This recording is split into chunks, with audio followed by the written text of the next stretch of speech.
to do a live stream with my wife talking about her recent trip to Indochina. That's going to be postponed just because of bad timing and it's late. So she's she would be available now, but I don't want to do it this late because it wouldn't be a good. It really wouldn't be the type of audience that I want. Let me turn this off. This is gonna get on my nerves. Okay, so I'm gonna switch this filter to all messages, but I won't be really communicating because I want to get through these. I decided I'm gonna do a bonus round of logical fallacies and try to finish it out this time. If not, so be it. Um, but I'll switch to some new stuff for next week. Well, this week. This week we'll be starting off a new thing. So um yeah, so I'm gonna get to this. Okay. And like I said, I will have coming up a live stream with Mrs. Contrarian talking about her trip to Indochina, and I'll fill in the details of that as that live stream happens. I don't want to give any of it away now. We were going to do it earlier. It was my mistake. I took too long getting to work out, and you know, she got hungry and whatever. So I don't want to do it. She would be available now, but I don't want to do it this late because the type of people who would be online right now are not the type of people I want to have her asking questions. So I mean, have asking questions of her. So we're not gonna be in troll hour doing a that sort of broadcast. I'd rather do that broadcast early. So anyway, I'm gonna finish out the fallacies. I know it's a little dry, but it's interesting to me, and you guys can actually this is actually something useful that people can utilize. And I've talked about fallacies. This is going to be the fourth time. Just to reiterate what fallacies are, a fallacy is a kind of error in reasoning. Okay, a lot of people make them, and a lot of people use them all the time when they're talking to each other online. So I'm going to go through the fallacies. I'm not going to really chit chat too much with the chat room, but you guys can definitely chat with each other. So I'm going to go through these list of fallacies, and I'm not going to go through the ones that I've already gone through in the previous times. Okay. Uh, let's see. I, I'm going to, I got to remember where I left off. So I was going through all these taxonomy of fallacies.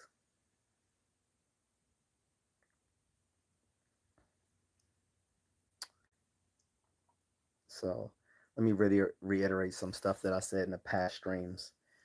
Um, like I said, logic goes all the way back to Aristotle. Okay, he was the first one to like incorporate like formal logic. He's like the founder of logic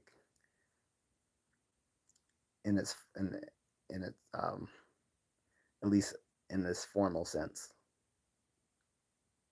Okay,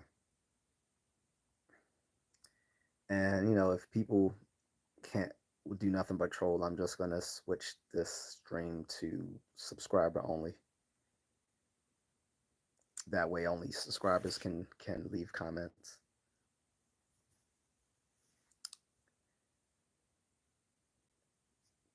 Um, and so, like I said, the first systematic study of fallacies was due to Aristotle, since he is the founder of logic. In his uh, De Sophis, how do I say? Sorry, I'm not great in pronouncing Hellenistic Greece. Hellenistic Greek, that rather the Sophosticus Elenchus, which is just a fancy way of saying the sophistical refutations, which was actually an appendix to one of his other books called Topics. He listed 13 types. We've expanded them way beyond that. There's like hundreds of fallacies now. Um, Again, logic was then expanded upon during the medieval period of Europe under scholastic philosophy. And they talk more about logic and fallacies and all that sort of stuff. Um, it's not a precise term though. So you have formal fallacies and informal fallacies. I've talked mostly about informal fallacies, but I gave a long list of but I gave a good list of formal fallacies in the previous live streams that I did on this. But it can be ambiguous. Usually, when it comes to informal fallacies, it's a problem of relevancy because it's not always an error in reasoning, depending on the context when you use these sorts of things. Okay. It can refer to like a kind of error in an argument, a kind of error in reasoning, um, including like arguments, definitions, explanations, stuff like that. Or it could be a false belief, or it can be the cause of any previous errors, including what are normally referred to as rhetorical techniques. And there's sort of a division between rhetoric and logic. Okay.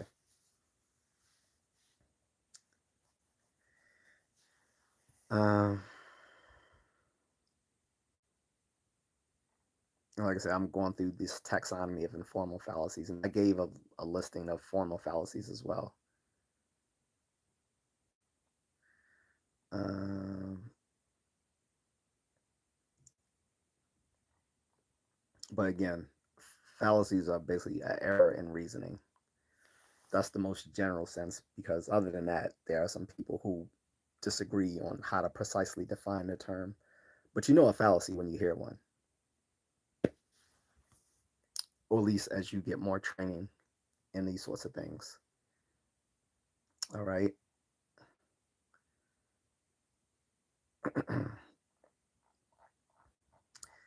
And again, I'm going to go through these. And I was more than halfway through in the last one.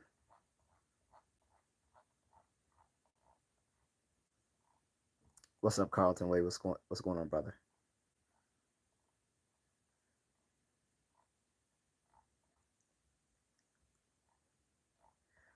So where did I leave off last time?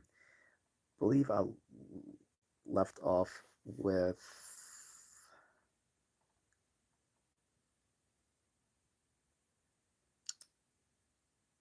I think I left off with one-sidedness, which is related to the fallacy of confirmation bias, where you basically confirm your own It's when you only look for evidence that confirms your pre-existing beliefs. Okay. Then we went over opposition, which is being opposed to someone's reasoning because of who they are, usually because of what group they are associated with, which is also called the fallacy of guilt by association. And it can also be a genetic fallacy too, where you will simply discount someone's claims simply by the origins of the claim itself or the person making them. So overfitting, we went over that too, which is another way of saying curve fitting. Um, Overgeneralization. Okay, we'll start with this one. So overgeneralization, I think we did go over this in one of my previous streams on fallacies, where it's also called a sweeping generalization or a fallacy of accident.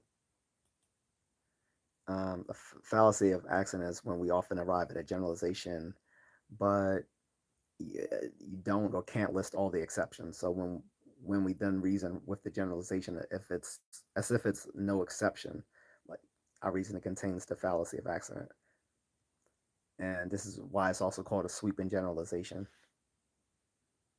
So here's an example, guys. So people should keep their promises, right? I loaned Dwayne my knife and he said he'd return it. Now he's refusing to give it back, but I need it right now to slash up my neighbors who disrespected me.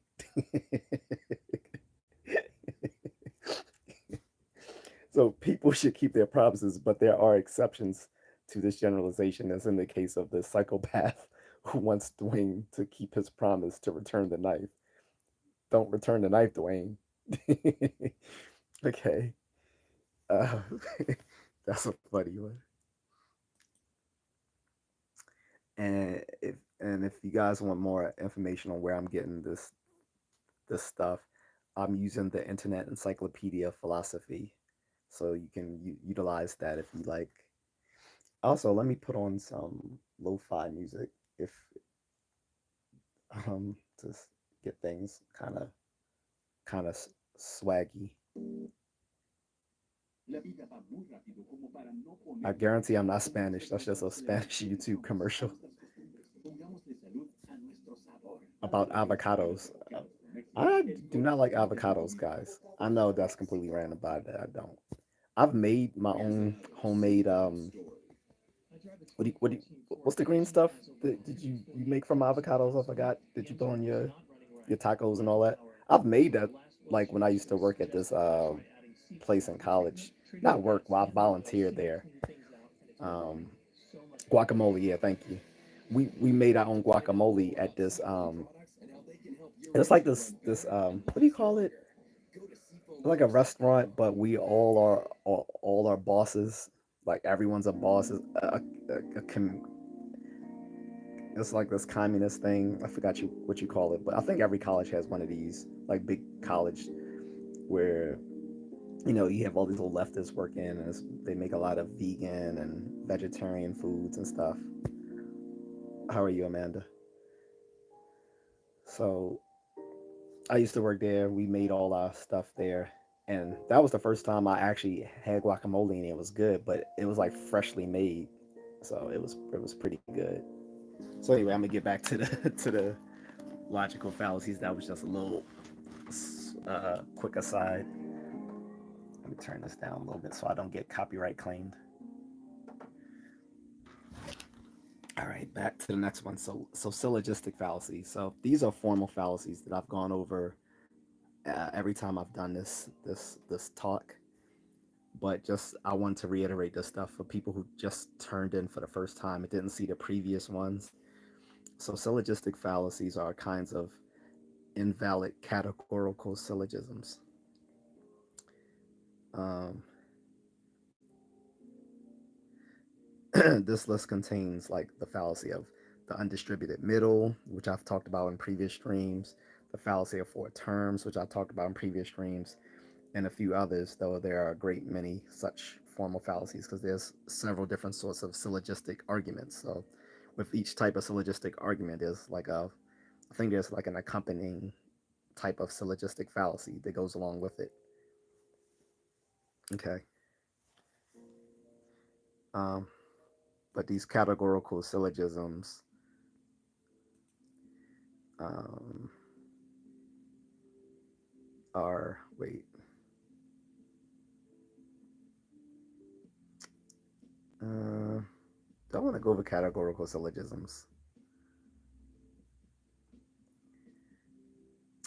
I wish I was smarter than Elon. I can't make that claim. I as far as I know, he, Lady Gaga, and Mark Zuckerberg were all in the Johns Hopkins program for gifted children. Wait, I'm not sure if Elon was Elon part. Maybe not Elon. He might have been. I'm not sure, but I think they all took part in the Hopkins program for giftedness, which was a surprise. I didn't know Lady Gaga was gifted either, but I mean they are all of them are successful, so maybe so. Um, Here's a new one for you guys: tokenism. That is a type of fallacy. and not the sort of tokenism that you're thinking about, like token from South Park. Tokenism is if you interpret a merely token gesture as an adequate substitute for the real thing you've been taken in by tokenism. That's the fallacy. So the example is how can here's the example. How can you call our organization racist? After all, our receptionist is African American. So I guess it is token in that way too.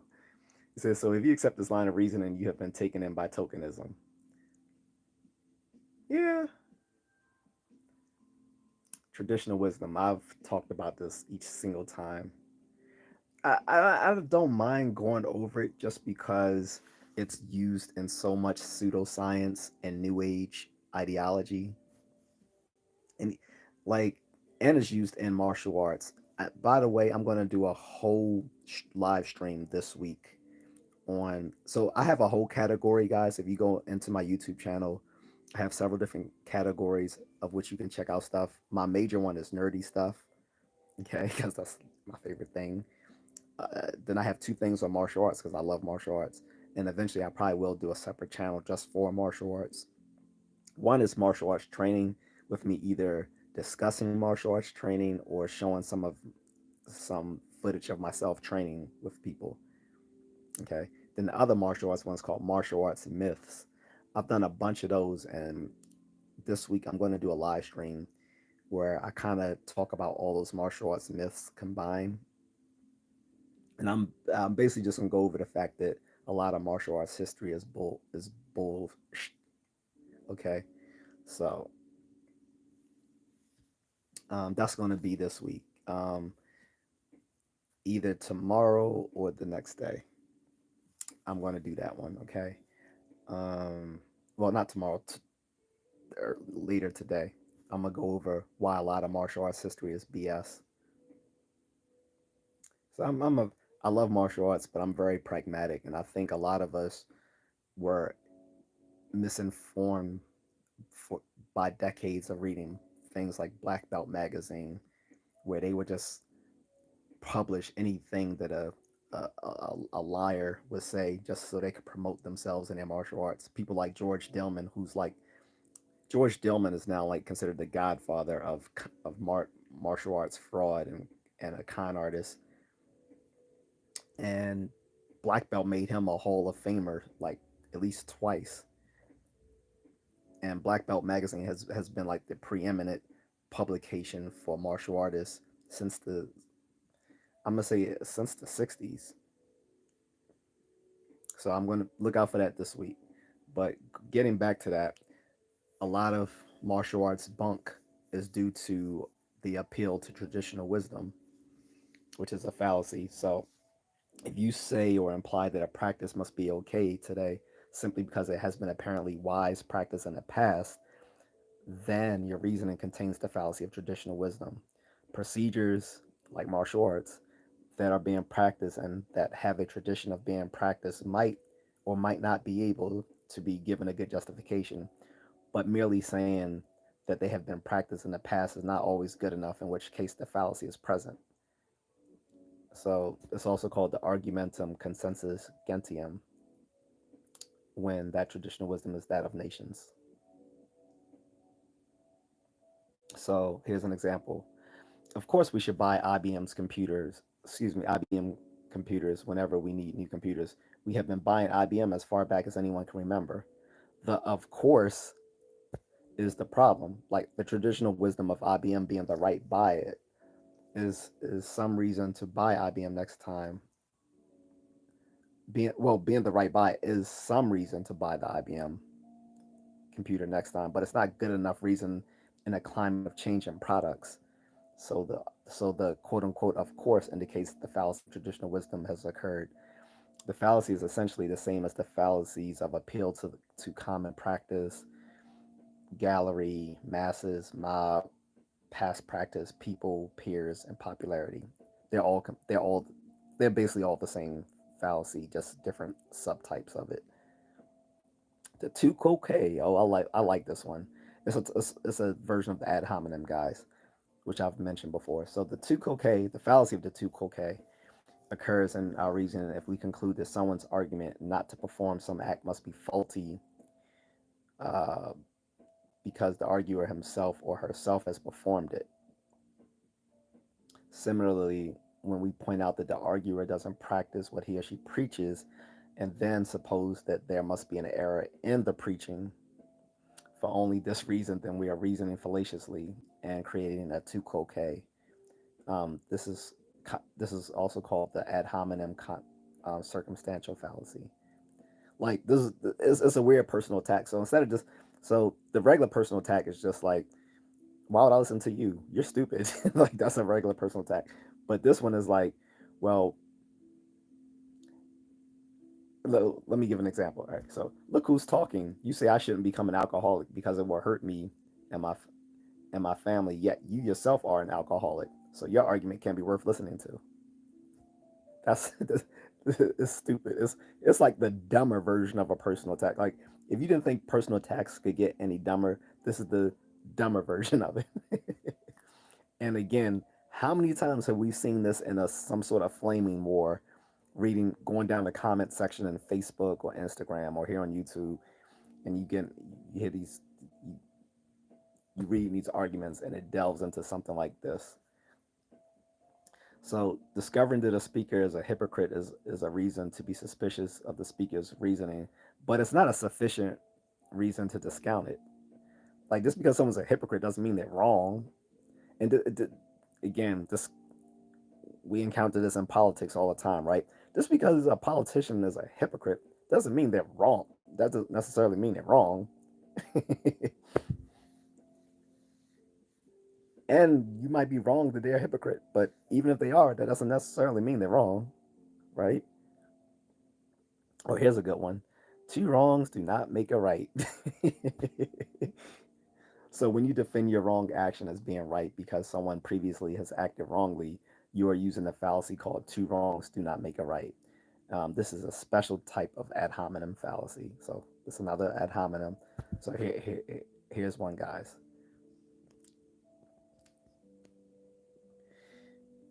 Oops, no paper this morning. Somebody in our apartment building probably stole my newspaper. So that makes it okay for me to steal one from my neighbor's doormat while nobody else is out here in the hallway.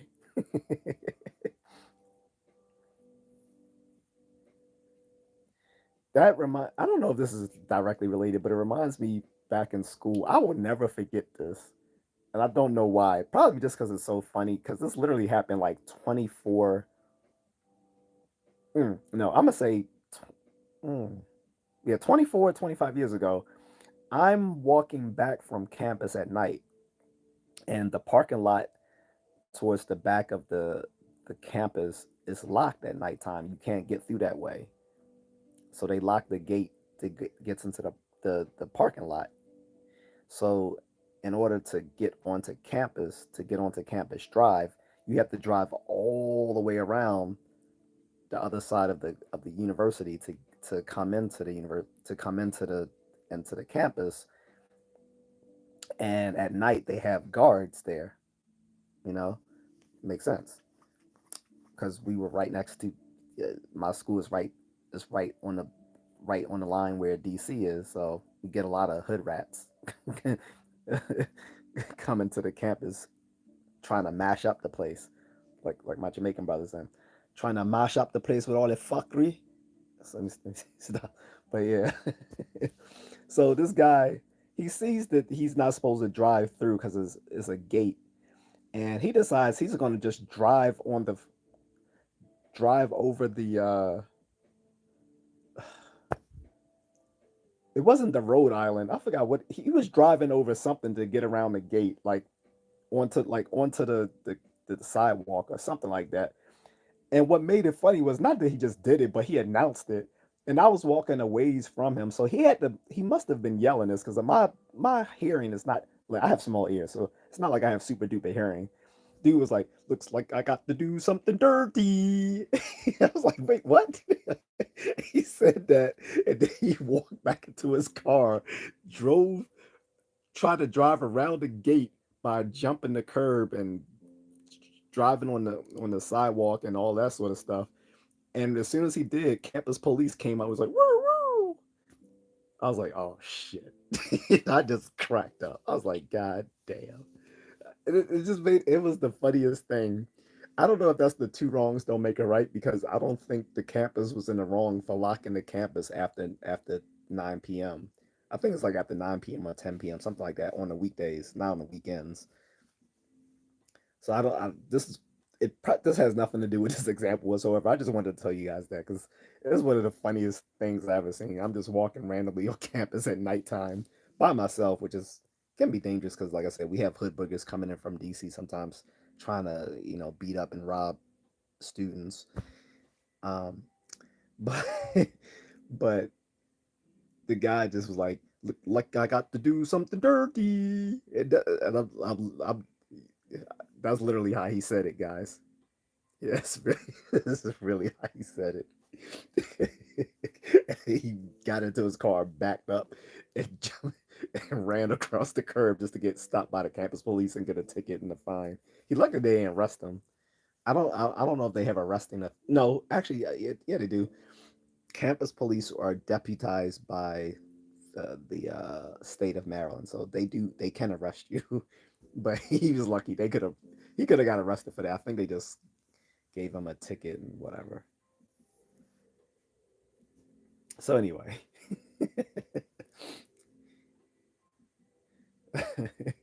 I'm sorry. It was just funny. But yes, two wrongs don't make a right, guys. That is a patent fallacy, in case you were wondering, and it's a type of ad hominem. So I would just mention syllogistic logical fallacies, and one of the most common ones, is the undistributed middle. They're syllogistic fallacies, which means they're formal fallacies, because syllogistic logic is a type of formal logic, symbolic logic. Well, no, sorry, formal. It's not It can be formalized through logical symbolism, but uh, Aristotle, while he did kind of have some sort of rudimentary symbolism, symbolic logic was invented later by uh, um, Gottlob Frege, who is the founder of analytic philosophy as well as of the founder of symbolic logic, obviously, because analytic philosophy is built upon symbolic logic. So he's the founder of both symbolic logic and analytic philosophy, which is my particular shtick that I've studied. But in syllogistic logical fallacies, it's all based on the form of the argument itself, and this is what confuses a lot of people when they first take logic is they don't realize that in formal logic, some you can all your the so in formal logic, the truth of the premises um all right, let me how do I want to put this? So you can have um true premises with a false conclusion, and that would be an invalid um, argument in formal logic because the truth of the premises necessitates the truth of the conclusion in a formal argument.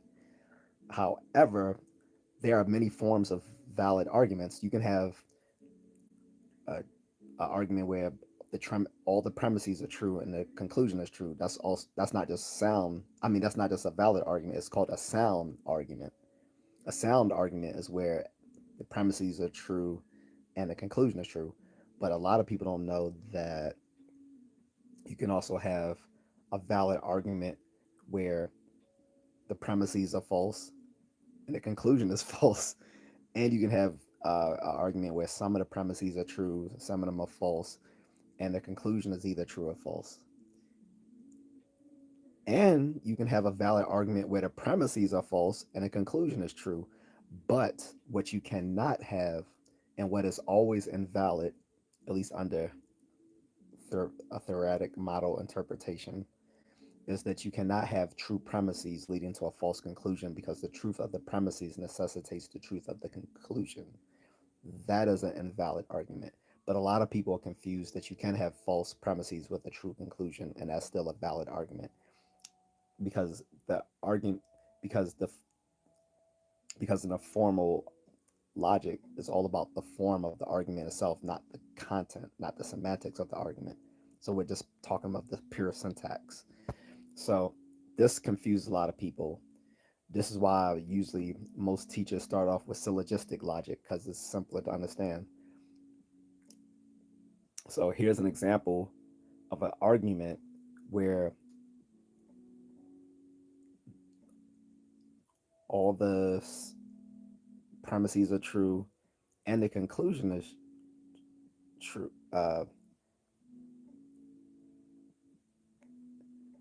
Well, where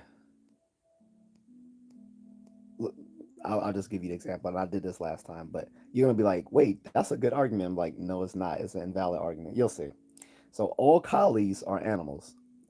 All dogs are animals. Therefore, all collies are dogs. What's wrong with that argument, guys? So the middle term, animals, is in the predicate of both universal affirmative premises and therefore is undistributed. This formal fallacy has the logical form all C are A, all D are A, therefore all C are D. That's the problem. So and I know most people gonna be like, "What you talking about, bro? That was a good argument." It's not.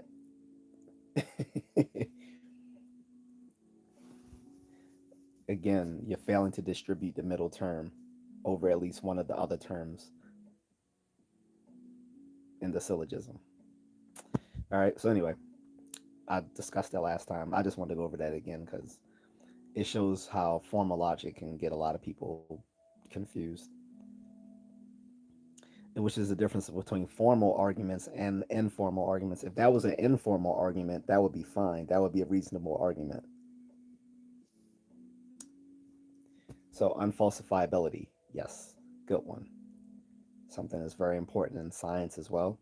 So, this error in the explanation occurs when the explanation contains a claim that is not falsifiable because there's no way to check on the claim. That is, there would be no way to show the claim to be false if it were false. So, the example is he lied because he's possessed by demons. So, this could be the correct explanation of his lying, but there's no way to check on whether it's correct. You can you can check whether he's twitching and moaning, but this won't be evidence about whether a supernatural force is controlling his body. The claim that he's possessed can't be verified. And I would like to have there. I don't want to. I don't want to confuse you guys, but there's a slight difference between verificationism and falsificationism. They're both a sort of they're both a form of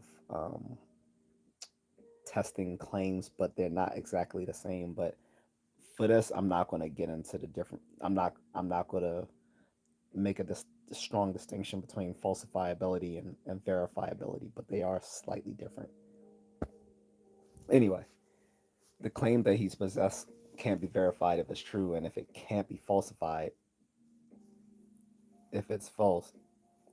So the claim is too odd to be relied upon for an explanation of his lying. Relying on the claim is an instance of fallacious reasoning.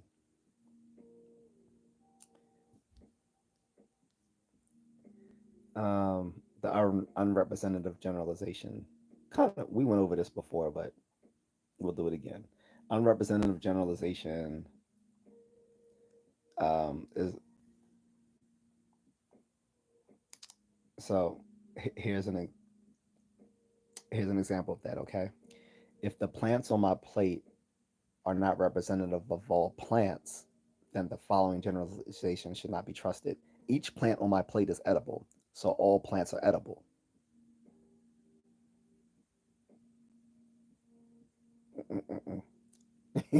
The set of plants on my plate is called the sample in the technical vocabulary of statistics, and the set of all plates is called the target population. If you're going to generalize on a sample, then you want your sample to be representative of the target population. This is something we deal in behavioral and social sciences all the time, which I've talked about previous when, and I talk about the importance that in psychology and other behavioral sciences, you have to have a good grasp of behavioral statistics to do any behavioral or social science. You have to understand behavioral statistics. So this is an example. So if you're going to generalize on a sample, then you want your sample to be representative of the target population. That is, to be like it in the relevant respects. This fallacy is the same as the fallacy of the unrepresentative sample. So I've went over that before. The unrepresentative sample. So if the means of collecting a sample from the population is likely to produce a sample that is unrepresentative of the population, then a generalization upon that sample data is an inference using the fallacy of unrepresentative sample. And it's a kind of hasty generalization, as I've mentioned last time when we talked about logical fallacies. When some of the statistical evidence is expected to be relevant to the results but is hidden or overlooked, the fallacy is called suppressed evidence, which I've went over before as well. There are many ways to bias a sample. Knowingly selecting atypical members of the population produces a biased sample. Have we not seen that in politics? All right, here's a example. Okay, the two men in the matching green suits that I met at the Star Trek convention in Las Vegas had a terrible fear of cats. I remember their saying they were from France. I've never met anyone else from France, so I suppose everyone there has a terrible fear of cats. Well, maybe they do, but stop. But no, most people's background information is sufficient to tell them that people at this sort of convention are unlikely to be representative. I mean, it's a Star Trek convention, guys. That is, they are likely to be atypical members of the rest of society. Having a small sample does not by itself cause the sample to be biased, though. Small samples are okay if there is a corresponding large margin of error or low confidence level.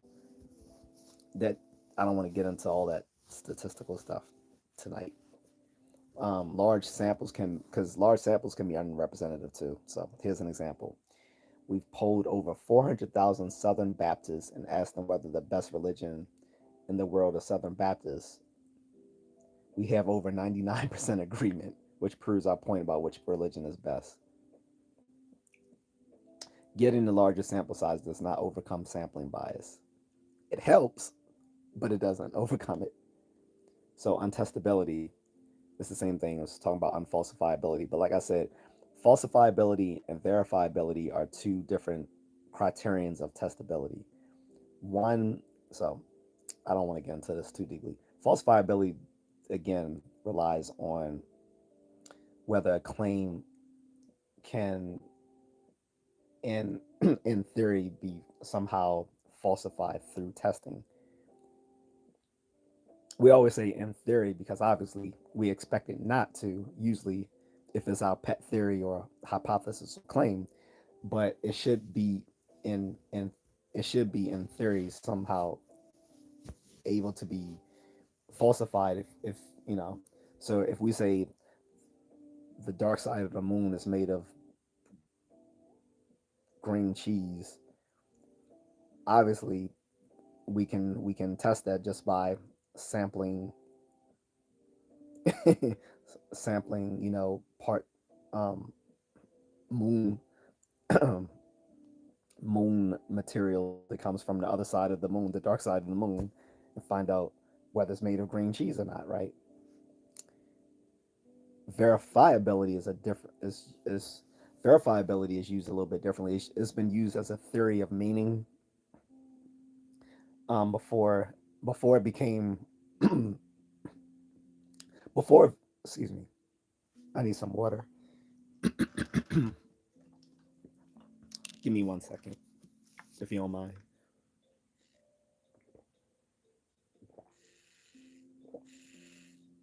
All right.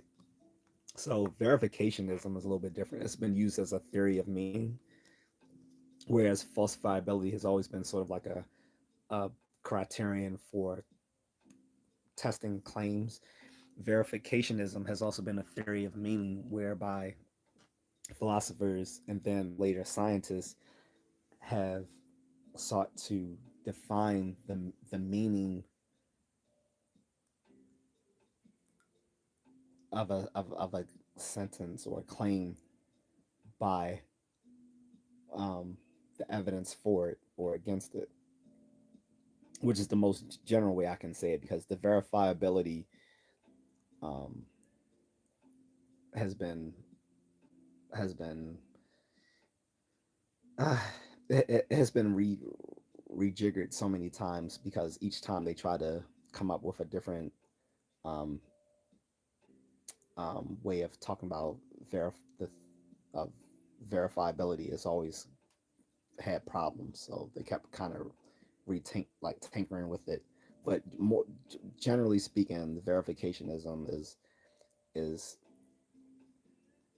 looking at um, basically how you define, basically looking at given the meaning of a sentence by the means of how you could test that very claim. And it has never worked out successfully as a theory of meaning, but it has worked as an aspect of science, insofar that in science, any sort of empirical claim has to have some way to either verify or falsify it, or or they also talk about operationalism. Operationalism, again, was a supposed theory of meaning that didn't really work out, but has also been used in science to say that how we define how we define say some variable or some phenomena in science is by how we can actually study that very variable or phenomena. That's operationalism. So basically, the operations in which you test test the phenomena is how you define that very phenomena. Again, that doesn't work as a good theory of meaning, but it does work well in this more modest form in science. So a lot of people come into science as, especially undergrad students, and you know will speculate on a lot of stuff, and they have to be grounded by their more rational professor who says, okay, Jimmy, that's interesting, but how do we test that claim? So whether so although there's some problems with falsificationism and there's some problems with verificationism, what we can all agree on is that more or less claims that we assert should have some means of testing them for, to ascertain their veracity, to see whether they're true or false. Okay. Sorry for that long aside. I just thought that was pretty important to mention. So, segueing into from that is vested interest fallacy. So, the vested interest fallacy occurs when a person argues that someone's claim is incorrect, or their recommended action is not worthy of being followed because the person is motivated by their interest in gaining something by it, with the implication that were it not for this vested interest, then the person wouldn't make the claim or recommend the action. Before the before Because there's reason in the text, the reasoner rather than the reasoning itself, it's also a type of ad hominem fallacy. We've seen this online, right? Ladies, have you used this? You just saying that because you want to get some cheeks. I mean, maybe I do want to get some cheeks, but that doesn't mean I'm wrong. I can be both, right? So here's an example of the vested interest fallacy. According to Samantha, we should all vote for Anderson for Congress.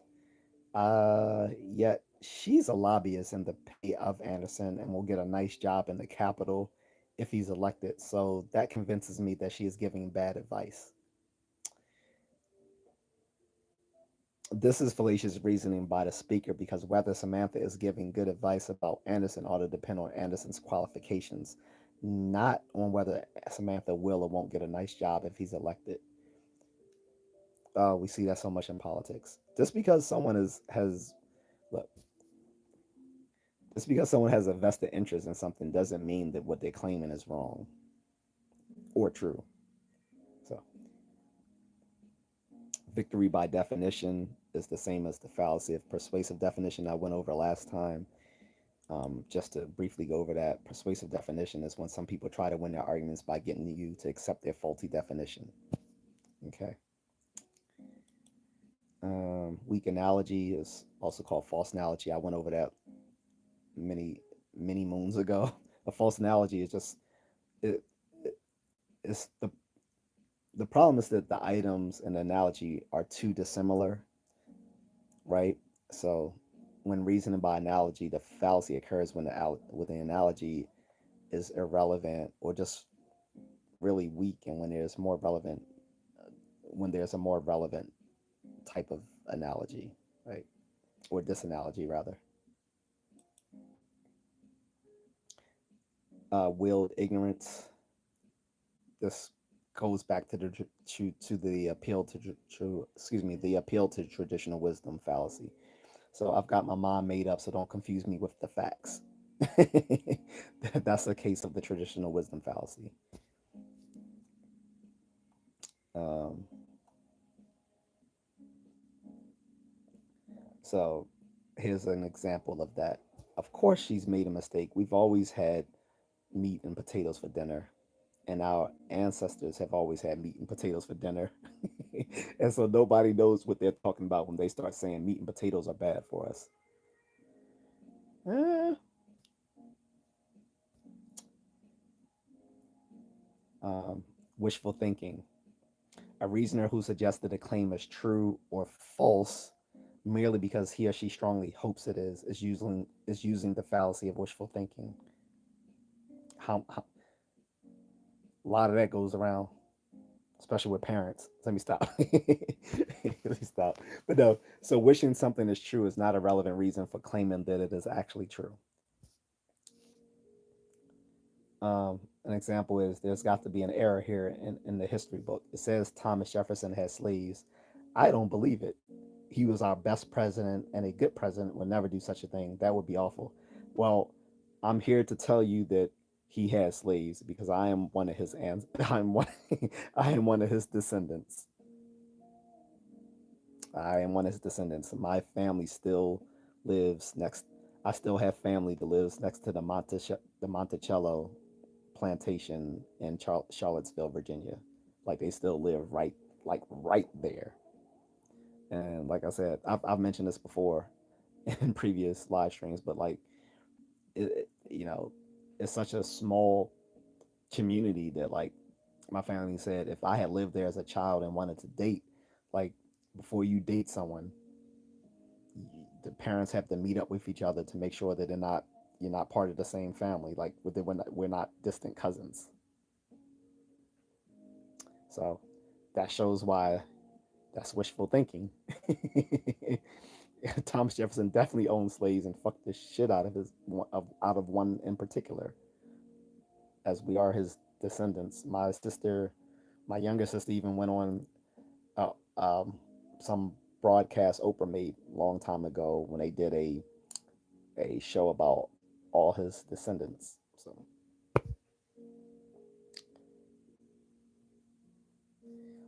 and U2 is another name for the two cocaine fallacy. It's a more informal name, U2, because that's basically what you're doing with the two cocaine fallacy. Is you're basically saying you did this too. So that's it, guys. I told you we would get through this, and I'm gonna be done. So I'm gonna get back to the wifey Because it was just too late to bring her on this time. I want to do it at a better time, but be on the lookout for a live stream where I'm gonna have my wife talk about her solo trip through Indochina. And following also this week, I'm gonna do a live stream discussing why most martial arts history is bullshit.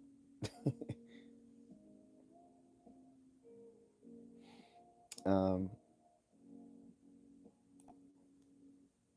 so anyway, the point of me talking about all of this fallacy stuff to bring this to a wrap.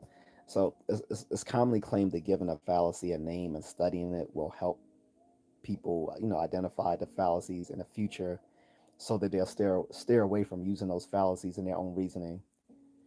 So the psychologist slash cognitive scientist Steven Pinker, you guys may have heard of him or seen him on TV, says in the Stuff of Thought.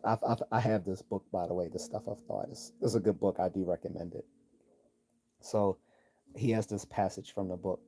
He says, if a language provides a label for a complex concept that can make it easier to think about the concept because the mind can handle it as a single package when juggling a set of ideas rather than having to keep each of its components in the air separately. It can also give a concept an additional label in long term memory, making it more easily retrievable than ineffable concepts or those with the roundabout verbal descriptions. So, I mean, like I said in the beginning of this, people do disagree on actually what defines fallacy, but like I said, in the most general sense, it's an error in reasoning, right? Um, but people do disagree on which name of fallacy is more helpful for people's understanding, whether you're a student in logic or psychology or cognitive science or maybe information science, or linguistics.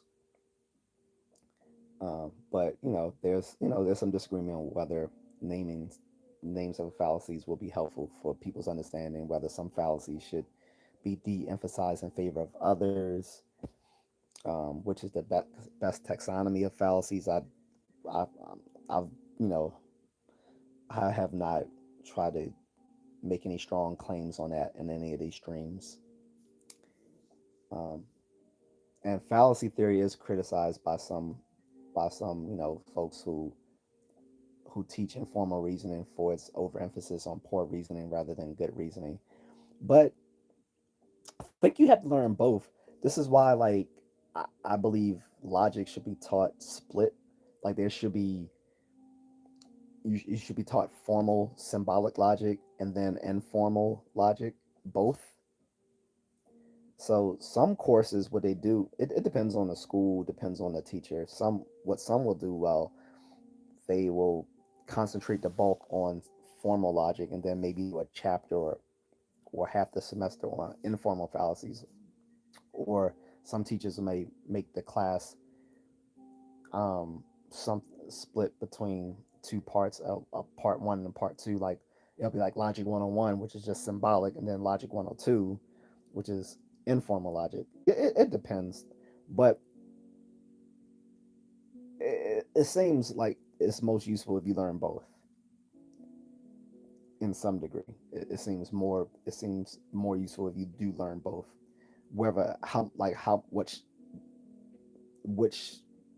gets more emphasis, the formal logic or the informal logic, I can't say because you know I'm not a logician, but I do. But if I had to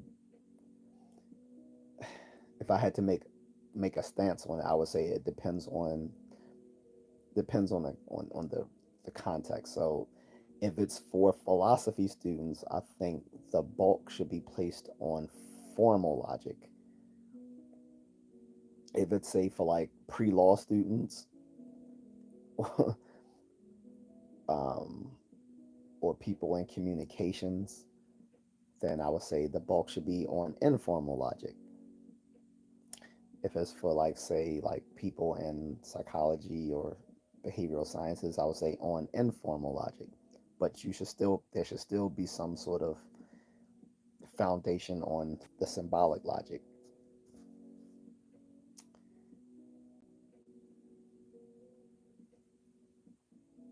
Anyway, that's where I'm going to end this, guys. This will be the proper conclusion. The last time was supposed to be the conclusion, but this is going to be the conclusion of this. And again, that was just a partial list of fallacies from these past four streams, not including the one I did on meta atheism. Check that out too. It's pretty interesting. The talk on meta atheism was not an argument for atheism. It was an argument saying that most people in Western society already are atheists on some level. They just don't. They're just not aware of it. So um, that's not my this that's not something I came up with. That was from a former professor of mine who wrote that influential paper. Anyway, guys, if you want to support me, please sign up for memberships. I have members only content available as well when you sign up as a member. Um, or you can support me by dropping a super thanks for people. If you're watching this on replay, you can send me a super thanks. People who are currently watching, they can donate through either giving a super sticker or a super chat, or they can buy me a gift through picking one of those gems, and it'll like post a little um, thing on the screen for everyone to see. Or you can go into my links and drop me a Cash App or Venmo if you like. Buy me a coffee at buymeacoffee.com. That link will be there. And I do have a Patreon. I have not put any extra content on Patreon. So if you support me on Patreon, it would just be purely in support of my content right now. I have not put anything up there yet because I haven't decided what I will put on there that isn't already here, good enough to put on here, unless it's just me talking unfiltered. That would be the only thing I could think of. But other than that, pretty much everything I want to say, I say directly here. I don't have to go to Patreon to do that. But maybe if I don't know if I do more traveling footage or footage of me doing some martial arts training, that might go on there. Like the sparring I did with this idiot. Like maybe I might put that on there if I can get all that footage from my cousin. I don't know. But anyway, everything is here. Both my stuff for everyone to see and my members only stuff. So you can support me that way. And if you don't have any money, that's cool. I don't. Hey, I understand. Tough times. I understand completely. If you're not in a position to buy a membership or donate, then just give me a like and a subscribe. A like and a subscribe will help me so much. And share the videos with others, so then they could like and share and subscribe themselves, and so on. So I would really like that if you can. If nothing else, give me a like and a subscribe and share the videos. Other than that, I'll be back later today, guys. Um, Either with the wife to talk about her trip through Indochina, or to talk about why most martial arts history is full of it. And that will be interesting. If you're completely clueless of why I'm saying a lot of martial arts history is full of it, go into my category under martial arts myths, and you'll get a good taste of what I'm going to talk about in that live stream. All right. Till then, guys, thank you. I'm going to bed after I drink down all this water because I'm really parched from running 7 miles. So, not yes, I do that every day for those who don't know. I run at least 10K every day, but I've kind of made it more than 10K. I say at least 10K, but I try to get it around 7 miles now, which is about 11, to be precise, is 11.28 kilometers. So I try to do that every day. Like Rocky Marciano ran at least 7 miles every day. After I found that out, oh yeah, I was like, I gotta be like Rocky Marciano, the only undefeated heavyweight boxer in history, as far as I know. He went 49-0 when he retired. So, not saying I'm Rocky, but I can fight, and I wanna be healthy like that. So, especially as I get older, I'm 2 years older than Rocky when he died from a plane crash. So, anywho, I'm out, guys. Thank you again. Appreciate people showing me support. Please like and subscribe. Become a member, one of my fellow contrarians. Okay, or or like I said, send me a super thanks, or you can drop a cash app. All of that stuff is good to keep me um, taking care of Mrs. Contrarian so she can do more trips that I can then put on here. Because not only will she talk about her trip, I'm sure she has a lot of footage to give us as well. So we'll see. All right, guys, I'm out. Thank you.